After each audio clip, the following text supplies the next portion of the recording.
इन्होंने कहा trade deal कैसे हुई, तो मैं बताना चाहता हूं। पहले हमारी ट्रेड डील हो गई ऑस्ट्रेलिया और न्यूजीलैंड से, उसके बाद हो गई यूएई से, उसके बाद हो गई ब्रिटेन से, और कीथ स्टर्मर ने कहा this is the biggest ever business delegation taken by any British prime minister anywhere in the world. उसके बाद स्विट्जरलैंड और नॉर्वे नॉर्डिक कंट्रीज से, उसके बाद ईयू से हुई, जिसको उर्सुला वॉन डर लेyen ने कहा mother of all the deals. उसके बाद 72 घंटे में अमेरिका ने डील की। तो क्या अब आपको समझ में नहीं आता कि जरूरत किसकी पड़ी हुई होगी? अमेरिका छोड़ के सब तो हमारे साथ आके खड़े हो गए थे। इसीलिए मैं फिर कहना चाहता हूं, जो उन्होंने डील की बात कही रशिया से, भैया बताइए 2004 से 14 के बीच में रशिया से कितना पेट्रोल खरीदा था? पेट्रोल नहीं, क्रूड खरीदा जाता है, क्रूड ऑयल। पेट्रोल नहीं खरीदा जाता। 0.02%, मैं एकदम प्रिसाइज बोल रहा हूं, 0.02%। क्यों? हमारी सरकार की बहुत स्पष्ट मानना है, जहां से तेल सस्ता मिलेगा, अच्छा मिलेगा, वहां हम खरीदेंगे। रशिया पे लग गया था प्रतिबंध और हमने एग्जम्पशन ले लिया था जी, तो रशिया का तेल सस्ता था, हम खरीद रहे थे। इन्होंने उस समय रशिया से कोई तेल नहीं खरीदा 4 से 14 के बीच में, और वेनेजुला से तेल खरीदा था। अब वेनेजुला से प्रतिबंध हटेगा, अगर हमें अच्छा लगेगा तो हम वहां से खरीदेंगे। हम तो ये देखते हैं कहां से तेल सच्चा मिल रहा है, कहां से तेल सस्ता मिल रहा है, कहां से तेल अच्छा मिल रहा है, वहां पे हम खरीदेंगे। और जहां तक एप्स्टीन फाइल की बात है, तो मैं पूछना चाहता हूं, हरदीप पुरी जी हमारी पार्टी में आने से पहले क्या थे? इनकी सरकार के समय में संयुक्त राष्ट्र में भारत सरकार के स्थायी प्रतिनिधि थे, permanent representative of government in UN. 2010, 11, 12, anybody can go and check. तो भाई आपकी सरकार के तो ऑफिशियल प्रतिनिधि थे। और नाम आने की बात है तो भाई 8 बार मोदी जी का नाम है, तो वहां 4-6 बार राहुल गांधी जी का भी नाम है, 2-3 बार सोनिया गांधी जी का भी नाम है, और 20-22 बार महात्मा गांधी का भी नाम है, पोप जॉन पॉल II का भी नाम है। भाई साहब, नाम होने से अगर ये होने लगे तो मैं इतने नाम गिना सकता हूं जिन चीजों के बारे में इनकी पार्टियों के नाम आने शुरू होते हैं, जिन जिन लोगों के नाम जी। और अमेरिका के आगे सरेंडर क्या होता है वो मैं बताना चाहता हूं।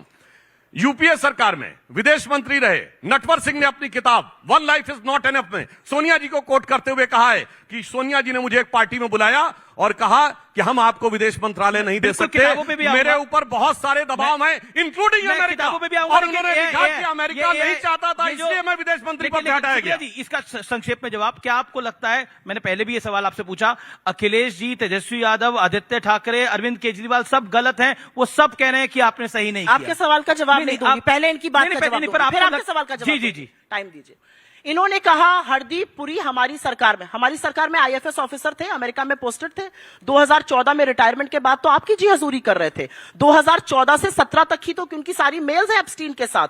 2014 के पहले अरुण जेटली जी, दिवंगत अरुण जेटली जी के रहते हुए उन्होंने बीजेपी ज्वाइन कर ली थी। बीजेपी ज्वाइन करने के बाद 64 मेलें लिखी है साहब। बीजेपी ज्वाइन करने के बाद एप्स्टीन से मिल रहे थे, उनको हमारी योजनाएं बता रहे थे। सब कुछ छोड़ दीजिए, आप लोग तो यहां पे पुरुष बैठे हैं। Have fun, not that you need any encouragement for that. इसका क्या मतलब होता है? Exotic island, इसका क्या मतलब होता है? ये शब्द थे उनके, तो उनका बचाव मत करिए। कभी कभी कह देना चाहिए जो उन्होंने किया वो गलत है, मैं उनका समर्थन नहीं करता हूं, इससे आपकी प्रतिष्ठा बढ़ जाती है, आपने और घटा ली।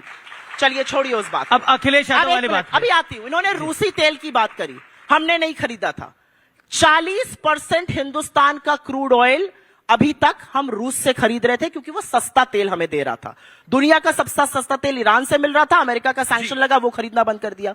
अमेरिका के कहने से हमने रूसी तेल खरीदना भी बंद कर दिया। आपका डिसीजन होता, मैं खड़े होकर ताली बजाती। आपका डिसीजन नहीं है, अमेरिका का डिसीजन है, लिखित डिसीजन है, लिखकर बोला है। इन 12 लोगों की कमेटी बन रही है जो हिंदुस्तान पर निगरानी रखेगा। सब कुछ भूल जाइए। 80 बार अमेरिका का राष्ट्रपति खड़े होकर कहता है मैंने सीज फायर कराया, मुझे खश करने के लिए मोदी जी।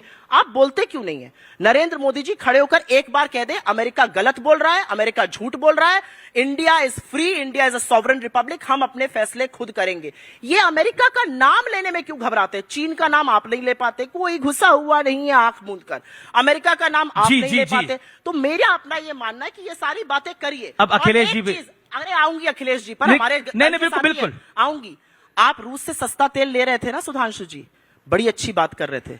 उसका फायदा क्यों नहीं मिला? पेट्रोल और डीजल का दाम क्यों नहीं कम हुआ? सालों से आप रूस से सस्ता तेल खरीद रहे थे, दुनिया का सबसे सस्ता तेल आ रहा था, पेट्रोल डीजल का दाम क्यों नहीं कम किया आपने? अरे इतना सस्ता तेल आ रहा था तो इनकी बात करिए ना, यहाँ पे जो भी आया ओके, ओके, बाइक से आया होगा, जी, कोई गाड़ी जी, से आया होगा। जवाब दो। अब नहीं, पहले मैं बात कर लेती हूँ, आपने अरे भाई काफी लंबा हो गया। अरे आप भी लंबा लंबा बोलते हैं, आप हम तो अपना बड़ी टाइम नहीं देख शांति पाते से बोलते वहाँ हैं, देखिए हमें सामने कोई टाइम चल रहा है, चलिए। सामने चल रहा है। आपने हमारे घटक दल के साथियों की बात करी, आपने कुछ लोगों को उसमें कोट किया, उसमें से कुछ लोग ऐसे भी थे जिन्होंने आर्टिकल लिखा, मनोज झा जी आरजेडी के, उन्होंने आर्टिकल लिखा और कहा कि मेरी पहली टिप्पणी तो ये थी कि शायद ये गलत हो गया, लेकिन जब मैंने देखा कि नहीं मुद्दे क्या थे, मुझे लगा कि क्या प्रोटेस्ट वहां होना चाहिए था, मैं माफी मांगता हूं और मुझे लगता है कि जो प्रोटेस्ट किया गया वो सही किया गया। और मैं आपसे अमीश जी एक बात कहना चाहती हूं, आज की तारीख में बीजेपी कुछ झूठ फैला रही है। बीजेपी के लोग कह रहे हैं हमने कुछ रील बनाने के पैसे दिए। हाँ, काफी सारे वीडियो आ गए हैं उसके कुछ लोग सामने। कह रहे हैं। सुधांशु जी आपको मैसेज कर दे कोई, और उसके बाद आप ऊपर से वो नाम काट दीजिए और कहिए सुप्रिया जी ने मुझे वो मैसेज किया, वही हो रहा है।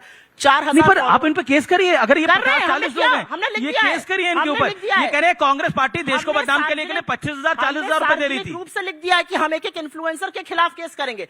झूठ ऐसा बोलो कि पकड़ा ना जाए। जिन लोगों के हैंडल्स आप बता रहे हैं वो सारे मोदी समर्थक हैं। हम मोदी समर्थक को जाके पैसे लेंगे, लो भैया पैसा लो, मोदी जी के खिलाफ बोलो। ओके सुधांशु जी, अब आप जवाब एक इन्फ्लुएंसर की वैसे बाइट मैं भी एक हम बात सुनाएंगे। कहूं, यदि जॉर्ज सोरस ने $1 बिलियन दुनिया में इंक्लूडिंग मोदी गवर्नमेंट हटाने के लिए रखे हैं, तो आप लोग सोच सकते हैं $1 बिलियन कहां खर्च हो रहे होंगे। सोशली मीडिया पे तो खर्च कर सकते हैं, या फिर यूएस एड दिलाइए भैया $1 बिलियन। सुधांशु जी सोशल मीडिया हेड करती हूँ, काम कर सकती हूँ, $1 बिलियन दिलाइए। आप दिला ही नहीं रहे। सुनिए कांग्रेस के सामने समस्या क्या है?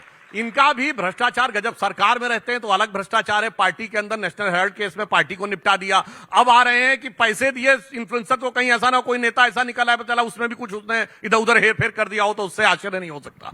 परंतु मैं यहां पे बात करना चाहता हूं, अगर आप गंभीरता से देश की बात करना चाहते हैं, आपने कहा अमेरिकन ट्रेड डील और उस पे मैंने तो आपके फॉरेन मिनिस्टर को कोट किया, अब मैं आपको कोट करना चाहता हूं। एक नहीं अनेक फॉरेन के लोगों ने स्पष्ट लिखा हुआ है।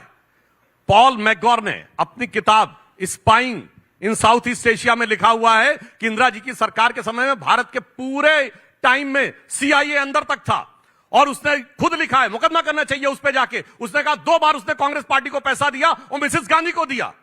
ये सीआईए का पर ऑफिसर कांग्रेस लिख कह रहा रही है कि प्रधानमंत्री सुनिए, कॉम्प्रोमाइज है, राहुल गांधी कह रहे हैं एक मिनट, प्रधानमंत्री कॉम्प्रोमाइज है। अरे भाई, प्रधानमंत्री कंप्रोमाइज की जो बात करने का प्रयास करते हैं, उनके कंप्रोमाइज के तो इतने लंबे चिट्ठे हैं जिसकी की कोई हद नहीं है। जैसे मैंने अभी बोला, और दूसरी बात कहता हूं, मैं नहीं कहता विकीलीक्स में जो लिखा सब कुछ सही है।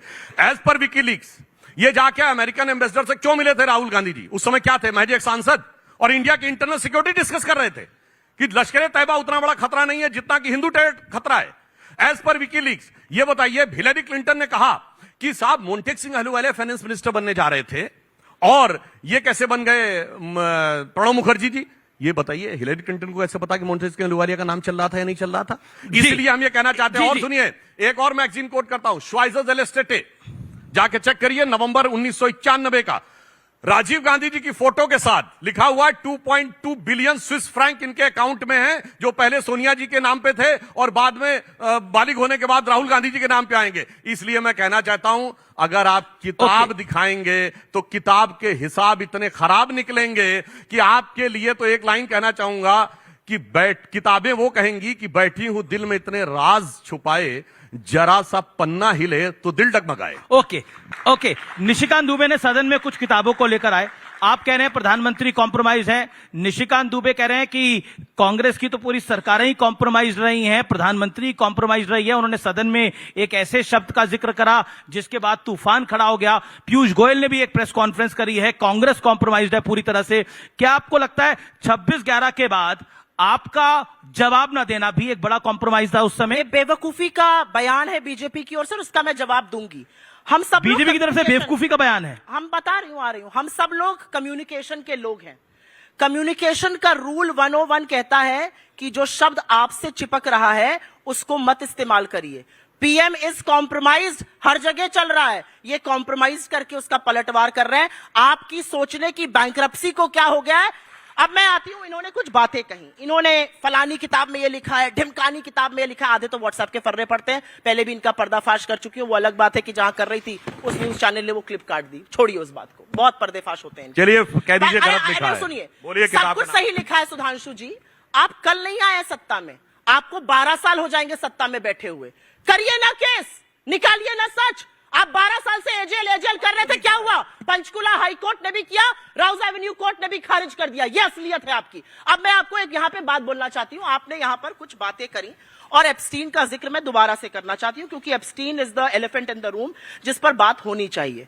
प्रधानमंत्री कॉम्प्रोमाइज्ड क्यों है? क्योंकि प्रधानमंत्री इस बात का जवाब नहीं दे पा रहे हैं कि हम डीडीजी का इंपोर्ट क्यों करेंगे। डीडीजी, प्रधानमंत्री कहते हैं मक्का जो है वो नहीं आएगा। डीडीजी मक्के का बाई प्रोडक्ट है। सोयाबीन ऑयल क्यों आ रहा है? सोयाबीन का बाई प्रोडक्ट है। आप मुझे एक बात बताइए, और ये तो आपका सारा ऑडियंस बता देगा, जो प्रधानमंत्री अपने मंत्री को टॉयलेट का इनॉग्रेशन नहीं करने देते हैं, जो प्रधानमंत्री रेल मंत्री को एक हरी झंडी नहीं दिखाने देते, वो इस ट्रेड डील पर पीयूष गोयल को ही लगाए पड़े हैं। अपना चेहरा क्यों छिपा रहे हैं? क्योंकि ट्रेड डील ऐसी हुई है जो कॉम्प्रोमाइज है। और आप तो थोड़ी बहुत फाइनेंस की समझ रखते हैं, आपका तो पुराना इंतजाम रहा है सीएनबीसी से। आप मुझे बताइए, ट्रेड डील का इंतजार क्यों नहीं किया गया? सुप्रीम कोर्ट का ऑर्डर आ गया, उसके बाद करते trade deal from opposition of strength. जवाब जल्दबाजी नहीं, अभी जवाब नहीं। जी। मैं एक बात पूछना चाहती हूं, अगर ये ट्रेड डील इतनी अच्छी थी तो अमेरिका का प्रेसिडेंट, अमेरिका की एग्रीकल्चर सचिव जो उनकी एग्रीकल्चर मंत्री होती है, अमेरिका की प्रेस सेक्रेटरी, अमेरिका का यूएस ट्रेड रिप्रेजेंटेटिव ये क्यों कह रहा है हमारे किसानों के लिए बल्ले बल्ले पूरा मार्केट खुल गया? हमने पूरा का पूरा डेटा उठा के अमेरिका को दे दिया। हम उनसे अपनी एनर्जी सिक्योरिटी पे कॉम्प्रोमाइज कर रहे हैं। हम एक छोटी सी बात कहकर अपनी बात खत्म करती हूं। इंडिया और यूएस का ट्रेड सरप्लस है। हम उनसे खरीदते कम है, उनको बेचते ज्यादा है। पिछले साल $40 बिलियन का था। अब हमने कमिट किया है कि हम हर साल अगले 5 साल आपसे $100 बिलियन का सामान खरीदेंगे। मतलब ट्रेड सरप्लस को ट्रेड डेफिसिट बनाने का काम, जो चीन के साथ, क्या आईफोन की बात कर रहे थे, आईफोन असेंबल होते हैं। $116 बिलियन का ट्रेड डेफिसिट आपने चीन के साथ कर लिया, जो 37 बिलियन ओके सुधांशु जी, और भैया जो रुपया 58 पे मिला था, ओके बिल्कुल, छोटे छोटे जवाब, छोटे छोटे में नहीं हो पाएगा भाई। इन्होंने कहा पेट्रोल अपना खोलिए भाई। 2004 में जब हम आए थे तो कितने का था पेट्रोल? 32 रुपए। जब इन्होंने छोड़ा 2014 में कितना था? 67 रुपया। कितना बड़ा? 200%। 67 रुपए था पेट्रोल जी। और आज कितना है? 97 रुपए। कितना बड़ा? 60%। डीजल, दूध, पनीर, सबके दाम देख बहुत लीजिए। है। 10 साल में आप पैसे वाले हैं। 97 रुपए बहुत होता है पेट्रोल। 100 के पार चला गया भाई, था। बहुत पैसा है आपके पास, लोगों के पास। फिर देखिए बीच में डिस्टर्ब करने लगी, क्योंकि मैंने फैक्ट बोला। आपके टाइम में 110% बढ़ा, हमारे टाइम में 60% बढ़ा। अब दूसरी बात बताना चाहता हूं। आपका ज्ञान व्हाट्सएप यूनिवर्सिटी का इस आरोप पर आप क्या कहते हैं? देखिए वो उसमें क्या बताया जाए, वो तो सभी जानते हैं। मैं क्या कह रही हूं, आप भी जानते हैं। देखिए मैंने एक फैक्ट को ये काउंटर नहीं कर पाई, इन्होंने स्वीपिंग स्टेटमेंट दिए। मैंने सारे फैक्ट कोट किए और मैं फिर बोलना चाहता हूं। फैक्ट कोट किया मैंने तो आपको स्वाइजर कोट किया, बताइए गलत दिखाओ। फोटो के साथ है राजीव गांधी का। 12 साल से सत्ता में, करिए ना कार्रवाई। अरे कार्रवाई आप करिए, कार्रवाई करिए। अरे भाई हमें क्या जरूरत है? अब यही होता है, यही होता है बीच में मोदी जी झुंझुना बजाएंगे। और सुनो मेरे भाई, फिर देखिए चिल्लाने के अलावा कोई विकल्प नहीं। झुंझुना की बात है। दूसरा फैक्ट, अब सुनो व्हाट्सएप इनको बताता हूं। 19 नवंबर 1962 को जवाहरलाल नेहरू ने कैनेडी को लेटर लिखा कि हमें आपके बॉम्बर चाहिए। पायलट भी आपका होगा, रडार भी आपका होगा, टेक्नीशियन भी आपका होगा, कमांड भी आपका होगा। बोलो सरेंडर था कि नहीं? और उनके जो भारत में के एम्बेसडर थे बीके नेहरू, वो चाचा जी के असली भतीजे थे, यानी वाकई में नेहरू जी के भतीजे थे। उन्होंने ये लिखा है अपनी किताब नाइस गाइज फिनिश सेकंड। उसमें उन्होंने कहा कि जब मैं कैनेडी के एडवाइजर को देने गया तो मुझे इतनी शर्म महसूस हो रही थी कि मैं रोने से अपने को नहीं रोक पाया। काउंट कर सकती हो तो काउंट करिए, हां बाएं साएं मत बोलिए। व्हाट्सएप बोलना शुरू कर देते हैं। ओके। और लास्ट में इन्होंने क्या क्या इन्होंने व्हाट्सएप किया, आप सुनिए। इन्होंने कहा पिछले 11 साल में जो कहा सब गलत साबित हुआ। इन्होंने कहा राफेल गड़बड़े, गलत। चौकीदार चोर पे माफी मांगनी पड़ी। इन्होंने कहा